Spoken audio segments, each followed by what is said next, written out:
इस कार्यक्रम की अध्यक्षता कर रही परम आदरणीय माननीय राजकुमारी रत्ना जी,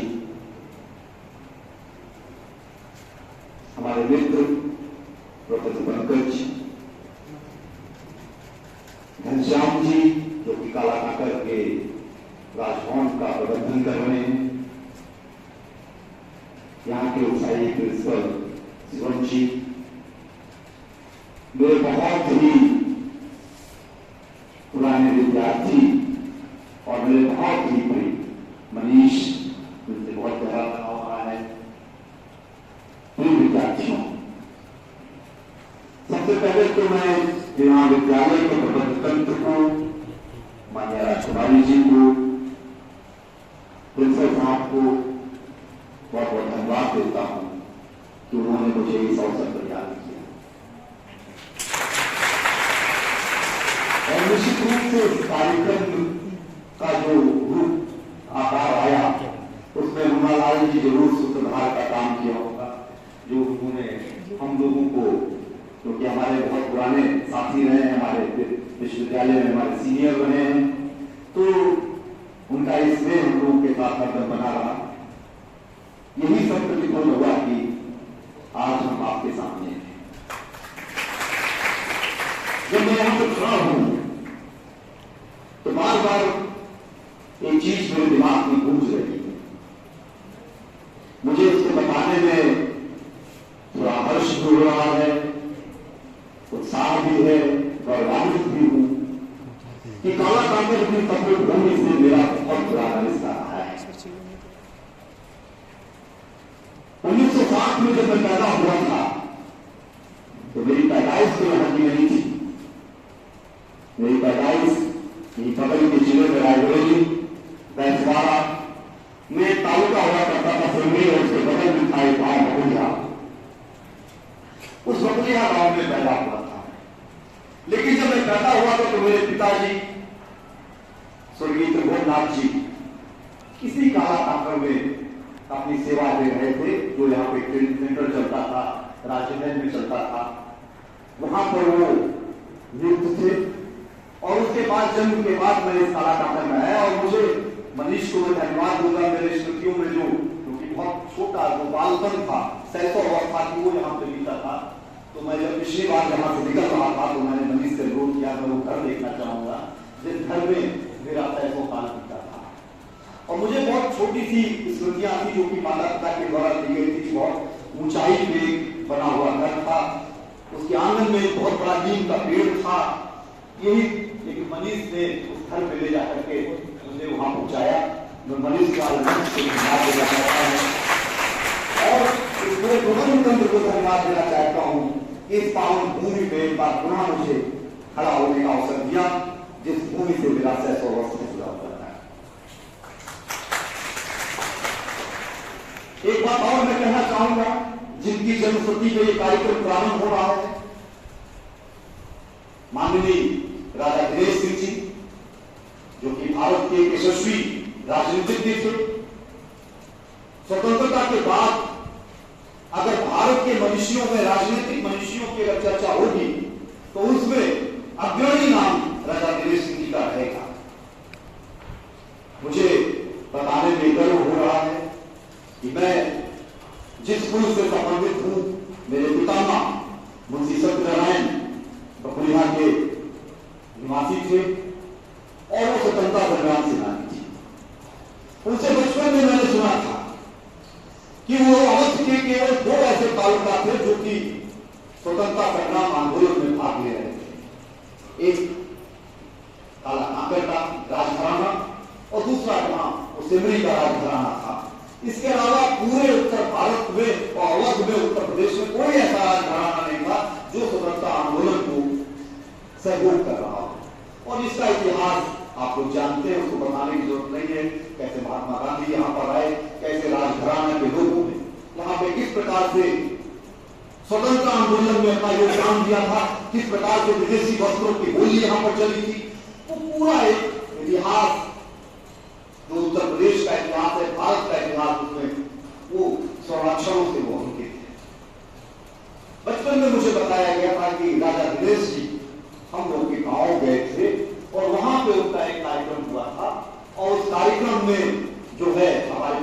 ग्रैंडफादर थे, उनके साथ उनके एक अच्छे संबंध थे और वो हमारे गांव गए थे। पारिवारिक संबंध हम लोगों के बीच में था और वो समय के साथ उसमें धूल पड़ गई थी। आज मैं आप सबको फिर धन्यवाद देना चाहता हूं कि मुझे अवसर मिला कि मैं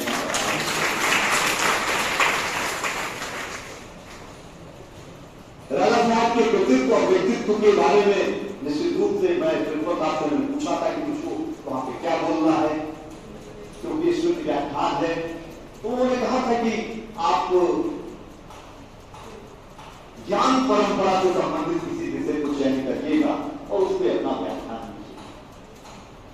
मैं एक बार पुनः राजा धीरेश सिंह के श्री चरणों में अपनी श्रद्धांजलि अर्पित करते हुए ये निवेदित करना चाहूंगा कि आज मैं जो ज्ञान परंपरा की बात आज बहुत हो रही, उसका जो सबसे प्रारंभिक बिंदु है भारतीय संस्कृति, उसके बारे में कुछ थोड़ी सी बात करूंगा और आप लोगों से विराम दूंगा। जब हम एक भारतीय होने के नाते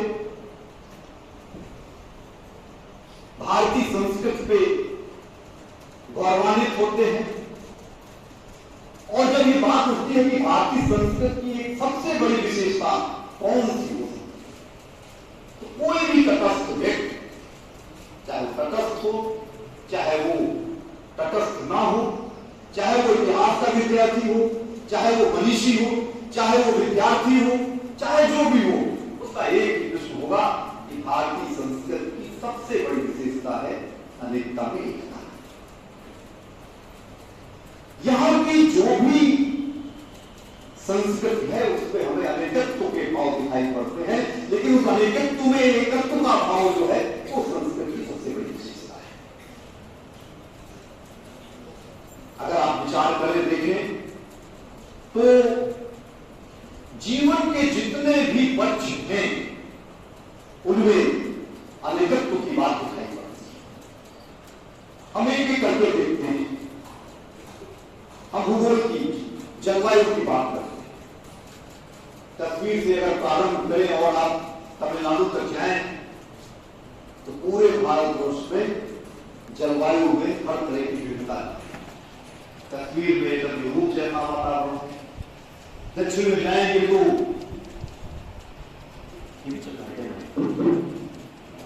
दक्षिण में जाएंगे तो वहां दूसरी तरह का वातावरण है।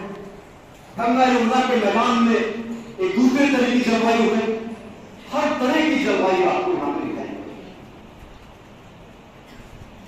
अगर आप यहां के वेशभूषा पे देखें तो दक्षिण की वेशभूषा कुछ और है। पंजाब का जो व्यक्ति लुंगी लगा करके काम करता है, आप वही लुंगी लगा करके दक्षिण का आदमी सार्वजनिक समारोह में जाता है, उसका बड़ा एकदम इस तरह का है कि वो उस पोशाक को पूरी गंभीरता के साथ, पूरी गरिमा के साथ उसको पहनता है। जहां पर रविन्द्रनाथ टैगोर रहते थे, जिनको कि नोबेल प्राइज मिला था, उसी के बगल में ऐसे लोग मिल जाएंगे आपको जिनको कि अच्छा का मिला।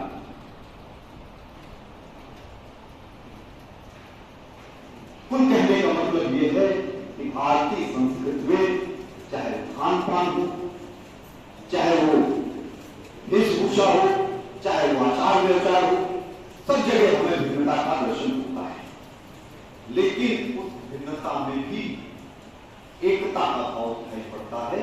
ये भी सबसे बड़ी विशेषता है। और वो एकता कहां है?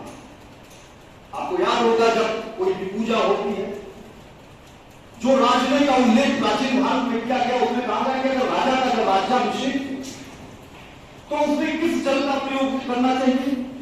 गंगे च यमुना च गोदावरी सरस्वती नर्मदे सिंधु कावेरी जले अस्मिन् सन्निधि। आप इन नदियों की भौगोलिक स्थिति देखिए, वो कहां वर्तमान है। पूरे भारतवर्ष का प्रतिनिधित्व करने वाली जो है वो नदियां हैं। उन नदियों के जल को बिना करके जब आप किसी का विसर्जन करेंगे तभी वो पूरा होगा। कोई पूजा करते हैं, मानी मंत्री जी, पंडित जी मंत्र पढ़ते हैं। इसके अलावा जो एकता का तत्व है वो हमारे धार्मिक से दिखाई पड़ता है। जो धार्मिक बाद तक वो पूरा सब एक दिखाई पड़ता है, उसमें पूरा एकत्व दिखाई पड़ता है। जो ये छोटे छोटे मटके हैं संस्कृत के, जो अनेक रूप हैं, उनमें जो धागे का काम करता है वो एक धार्मिक एकता का। इसके अलावा जो धर्मशास्त्र और ग्रह सूत्र है, इनके आधार पर जो हमारी सामाजिक व्यवस्था की गई है, उस सामाजिक व्यवस्था का पूरा स्वरूप भारतवर्ष में एक जैसा है। तो भारतीय संस्कृति की जो है वो सबसे बड़ी विशेषता जो है वो एकता में अनेकता है, अनेकता में एकता।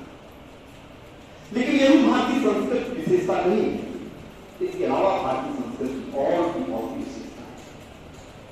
इसमें सबसे पहली विशेषता हम कह सकते हैं वो है प्राचीनता। हम कहते हैं ना हमारी संस्कृति बहुत प्राचीन, यूनान रोम सब मिट गए, जहां में हस्ती है हमारी मिट्टी, कुछ बात है कि ऐसी हस्ती मिट्टी। हमारी भारतीय संस्कृति बहुत प्राचीन है, इतनी प्राचीन है कि जब पूरे विश्व में जब संस्कृत का प्रादुर्भाव हुआ था, उसी के पहले भारतवर्ष में भी संस्कृत का प्रादुर्भाव हुआ। और यह प्राचीनता इतनी प्राचीन है कि जब विश्व चीन में मांगो, मेसोपोटामिया में सुमेरिया, बेबीलोनिया, असीरिया, ये संस्कृतियां जब विकसित हो रही थी, तो भारत में विकसित हुआ संस्कृतियां। और इस भारतीय संस्कृति की जो प्राचीनता है, उसका जो 5000 साल के पहले जो संस्कृति चली आ रही है, उस भारतीय संस्कृति की प्राचीनता के तर्ज पर उसकी संस्कृत की जो काफी जरूर है, लेकिन वो कभी कुछ ही नहीं है, तो लगातार चलती चली आ रही है। और ये प्राचीनता इसलिए है क्योंकि भारतीय संस्कृति के जो तत्व है वो चिरस्थायी वो चिरस्थायी है, क्योंकि भारतीय संस्कृति में उसका अतीत वर्तमान में दिखाई पड़ता है। बहुत प्राचीन काल से जो सांस्कृतिक तत्व हमें प्रेरणा देते आ रहे हैं, वो सांस्कृतिक तत्व आज भी उतने महत्वपूर्ण है जितने प्राचीन काल में महत्वपूर्ण है। इसका सबसे बड़ा उदाहरण आप देख लेंगे, जो रामायण है, महाभारत है, गीता है, ये हमें बहुत प्राचीन काल से जो है प्रेरणा देते चले आ रहे हैं और आज भी वो प्रेरणा देते हैं। हमारी चिरस्थायित्व इसलिए है क्योंकि हमें ग्रहणशीलता की शक्ति है। भारतीय संस्कृति जो है वो ग्रहणशील है, तभी हम चिरस्थायी रहे, क्योंकि हमने देखा कि बहुत सी ऐसी संस्कृतियां विश्व की संस्कृति समाप्त हो गई, उसके बाद वहां पारसी की संस्कृति है, पारसी की संस्कृति समाप्त हो गई तो इस्लाम की संस्कृति है। मेसोपोटामिया में पहले सुमेरिया, बेबीलोनिया, असीरिया, फिर उसका इस्लाम की संस्कृति आ गई। रोम में क्रीट, यूनान, रोम, उसके बाद ईसाई संस्कृति आ गई। लेकिन भारतीय संस्कृति जो है वो चिरस्थायी है। वो क्यों चिरस्थायी बनी हुई? क्योंकि उसमें ग्रहणशीलता के दिखाई पड़ा। हमने कभी भी किसी भी चीज को ग्रहण करने में संकोच नहीं किया। कहते ना कि विद्या और हीरा कहीं पड़ा होता है, हीरा कीचड़ पड़ा हो और विद्या कहीं किसी के पास हो, उसको ग्रहण करने में हमको संकोच नहीं। और यही कारण था कि बराहमिहिर ने जहां दोनों को म्लेच्छ कहा, वही जो है उसने कहा कि हमें इनके ज्योतिष ज्ञान का जो है आदर करना चाहिए, और इसलिए वो एकदम पंडित के साथ। तो किसी भी चीज को ग्रहण करने में हमें कहीं कोई संकोच नहीं दिखा। और यही ग्रहणशीलता भी कि भारतीय संस्कृति में बहुत से विविध से पक्ष है, बहुत से धार्मिक संप्रदाय यहाँ पर है। यहाँ पे कहते ना कोस कोस पे पानी बदले 4 कोस पे पानी। ये भारतीय संस्कृति की जो बात है, एक 179 बोलियां, 440 भाषाएं, कितनी जातियां, ये सब की सब यहाँ पे रही और सब एक साथ रहती रही, ये ग्रहणशीलता के कारण है। और ग्रहणशीलता क्यों है? क्योंकि हम पे सहिष्णुता है। और यही भारतीय संस्कृति जो एक पहली विशेषता की अनेकता में एकता, वो इसीलिए है क्योंकि हमें सहिष्णुता है। किसी भी चीज को अडॉप्ट करने में हमें कहीं कोई संकोच नहीं। यहां के जितने भी सांस्कृतिक तत्व है हमें यही दिखाई पड़ता है। वेदों में कहा गया एकम सत विप्रा बहुधा, सत्य तो एक है लेकिन विद्वान लोग उसको अलग अलग से बताते हैं। जैन का स्वाद कहता है किसी भी वस्तुओं को देखने की 7 स्थितियां। नीति वचनों में कहा गया सर्वे भवन्तु सुखिनः सर्वे सन्तु निरामया सर्वे भद्राणि पश्यन्तु मा कश्चित् दुःखम्। हमें कहा गया कि कृतवन्तं विश्वम माया, हमें पूरे विश्व को श्रेष्ठ बनाना। गीता में कृष्ण ने कहा कि हे पार्थ सभी मनुष्य मेरे ही मार्ग का अनुसरण कर। जैसा कि मार्क्स ने कहा कि एंड जस्टिफाई मीन्स, अंत जो है वही जो है वो मार्ग का जो भी आपके तरीके उनको जस्टिफाई करता है। अगर हमारा लक्ष्य एक है तो साधन चाहे जिस तरह के अलग हो उससे कोई फर्क नहीं पड़ता, उसमें कोई विभेद नहीं। हरिवंश राय बच्चन ने जब मसाला में लिखा, बड़ी सुंदर पंक्तियां हैं कि मदिरालय जाने को घर से चलता है जब भोला भाला, किस पथ से जाऊं असमंजस में है वो भोला भाला, अलग अलग पथ बतलाते सब पर मैं ये बतलाता हूं राह पकड़ तू एक चला चल पा जाएगा।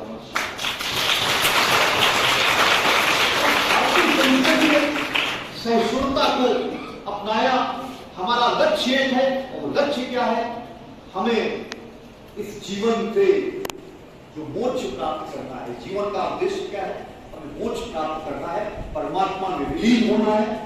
और हमारा ये जन्म जो है पूर्व जन्मों का प्राक्तन जन्मों का कर्म फल है और इस जन्म के कर्म से हमारा पूर्व जन्म का निर्माण होगा। तो ये जो लक्ष्य है उस लक्ष्य को प्राप्त करने के लिए, उस ईश्वर को प्राप्त करने के लिए हमारे मार्ग चाहे जितने अलग अलग हो, लेकिन हमारा लक्ष्य जब एक है तो हमने आपस में किसी तरह की कोई भी वैमनस्यता नहीं सकती। तो जो ये सहिष्णुता का भाव था जो कि भारतीय संस्कृति का एक सर्वोत्कृष्ट पक्ष था, उसी की वजह से हमें ग्रहणशीलता आई। जब ग्रहणशीलता आई तो हमें चिरस्थायित्व आया और जब चिरस्थायित्व हुआ तो हमारी प्राचीनता बनी और जब प्राचीनता हुई तभी हमारी भारतीय संस्कृति में अनेकता के तत्व आए और उसमें एकता की बात है। इसके अलावा भारतीय संस्कृति की 2 और विशेषताएं हैं। एक तो हमारी धार्मिकता, लेकिन जब हम धर्म की बात करते हैं तो हम संप्रदाय में अंग्रेजी का जो रिलीजन शब्द है उसका समानांतर शब्द धर्म नहीं है। धर्म का कोई भी पैदल शब्द अंग्रेजी भाषा में है ही। धर्म का मतलब धारते ही धर्म, जो हम धारण करते हैं वही धर्म है, जो हमारा नैतिक आचार है वही धर्म है, जिसपे हम विचार करते हैं वही धर्म है, जो हमारी जीवन पद्धति है वही धर्म। तो धार्मिकता जो है वो भारतीय संस्कृति की विशेषता रही है और भारतीय संस्कृति में इस धार्मिकता में ऐसा रहा कि वो जीवन का जो उद्देश्य है उस धार्मिकता को, धर्म को प्राप्त करना, जिसमें धर्म अर्थ काम मोक्ष ये 4 हमारे पुरुषार्थ, हमारे 4 आश्रम और उनके समन्वय के माध्यम से भारतीय संस्कृति में धार्मिकता का रूप बदला है। और जो अंतिम विशेषता है वो है साधारणता, क्योंकि ये हमारे ऊपर आरोप लगे हैं कि धार्मिकता की वजह से हमने इहलोक के का एकदम परलोक की चिंता में इहलोक की उपेक्षा कर दी, लेकिन ऐसा नहीं है। हमने इहलोक और परलोक के बीच में समन्वय रखा। हमने इहलोक में के बाद जो है वो परलोक की चिंता की। जो हमारा आश्रम व्यवस्था, जो हमारे ब्रह्मचर्य, गृहस्थ, वानप्रस्थ और सन्यास, इनका अगर क्रम देखें तो इसमें जो है इहलोक के बाद परलोक की जो परिकल्पना और जो एक संतोष, जो कहा गया संतोषम परमं धनम, जो हिंदी के दोहों में लिखा गया कि जब आवे संतोष धन सब धन दूर प्रमाण। तो ये जो संतोष का भाव है, ये जो समन्वयता पैदा करता है कि हमें, और आज जो इस देश के सामने जो सबसे बड़ी बात हो गई है कि जो उपभोक्तावाद है, उस उपभोक्तावाद के बीच में हमें यही सहिष्णुता, यही समन्वयवाद जो है वो एक रास्ता दिखाता है। क्योंकि जो इहलोक और परलोक का जो समन्वय है, क्योंकि जो हमारा उद्देश्य है वो इस लोक में रह करके परलोक को सुधारना है। लेकिन भारतीयों ने कभी भी इहलोक की उपेक्षा नहीं की, क्योंकि महाभारत में लिखा गया है कि गृहस्थ जीवन जो है वो उसी प्रकार से है जिस प्रकार से संसार में वायु है। जैसे वायु के आधार पे पूरा प्राणी जगत वर्तमान करता है, उसी गृहस्थ आश्रम के आधार पर पूरा समाज जो है वो उसके ऊपर निर्भर रहता है। तो कभी भी हमने ऐसा नहीं कि परलोक की चिंता में ही लोग की उपेक्षा की हो, हमने उसमें एक समन्वय की बात दिखाई और इहलोक के बाद परलोक की बात जो है। तो भारतीय संस्कृति जो है एक प्रकार से एक बड़ी सर्वांगीण संस्था है और उस ज्ञान परंपरा की चर्चा आजकल बहुत हो रही है। और मेरा आप लोगों से बच्चों से यही है कि आप भारतीय संस्कृति को का अध्ययन करें, उसका मनन करें और सीखें उससे और के अपने जीवन में उतारें। क्योंकि हमारे जितने भी मनीषी हुए हैं, चाहे वो राजा गणेश जी हो, चाहे और जितने मनीषी हो, चाहे राजकुमारी रत्ना जी आपके सामने में, ये सभी उसी भारतीय संस्कृति का पालन करती हैं और उसी भारतीय संस्कृति की परंपराओं के जीवन को उतारती है, जिसकी वजह से वो आज आपका ये विश्वविद्यालय है, महाविद्यालय है, आपके शिक्षा का जगत है, ये बना हुआ है। मैं एक बात और आपसे कहना चाहूंगा, उसी को कह करके मैं अपनी बात समाप्त करूंगा कि आज जो है एक सबसे बड़ी बात हो गई है कि आज एक सूचना की क्रांति, और वो सूचना की क्रांति ये है कि आज हमारे हाथ में ये मोबाइल है, उस मोबाइल में इंटरनेट है, उस इंटरनेट में गूगल है और उस गूगल में हमारे पास सूचनाओं का एकदम जाल बिछा हुआ है। आप कोई भी एक चीज डालें उसमें जो है वो प्राप्त है। लेकिन विद्यार्थियों, आपको इसके प्रयोग में एक मध्यम मार्ग अपनाना पड़ेगा, क्योंकि मध्यम मार्ग ही जो है वो सबसे बड़ा, क्योंकि अति सर्वत्र वर्जनीय, अति का भला न बोलना अति की भली न चूक, अति का भला न बरसना अति की भली न धूप। जो मध्यम मार्ग है जिसको कि गौतम बुद्ध ने प्रचारित किया, वही मध्यम मार्ग इस देश का सबसे बड़ा सच्चा मार्ग है। अति सर्वत्र वर्जनीय, अत्यधिक जो अत्यधिकता है वो सब जगह वर्जित है। तो इस मोबाइल के, इस इंटरनेट के प्रयोग में भी आपको, हमारे कुछ मित्र मजाक में कहते हैं कि जब हम लोग पढ़ रहे थे तब टेलीविजन नहीं था, कंप्यूटर नहीं था, जब हमने नौकरी प्रारंभ की तब जो है ये इंटरनेट नहीं था, और जब शादी हुई तो व्हाट्सएप नहीं था। तो लेकिन आज ये है कि ये तीनों चीजें विद्यार्थियों के हाथ में है और इसके प्रयोग में आपको मध्यम मार्ग की स्थापना करना है, सहिष्णुता पर ध्यान में रखना है, जिससे कि इससे आप ज्ञान अर्जन करें निश्चित रूप से, लेकिन अपने मस्तिष्क का भी प्रयोग इन सूचनाओं को प्राप्त करने में करें। इसी के शब्दों के साथ मैं एक बार पुनः मंच का बहुत बहुत आभार व्यक्त करता हूं।